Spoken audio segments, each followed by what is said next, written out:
কাকু আপনি একটু এখানটা দাঁড়ান, দাঁড়িয়ে বলুন, উনি ভিডিও করবেন, আমরা চলে যাব। বুঝেছেন? আপনি এখানে দাঁড়িয়ে একটু বলে দিন।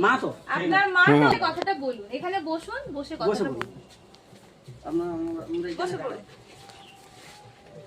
না আবার আমি ভাবতে সময় দিচ্ছি। না ঠিক আছে। ভেবে কোনো লাভ নেই স্যার। না বলেছি না। আমি এখানে 20খানা বোর্ডে বলি শুনুন, আরেকটা ক্লিয়ার করে 20খানা বোর্ড এখানে বই করে দিব আমি। দেন।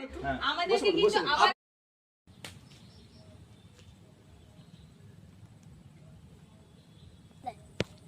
পারে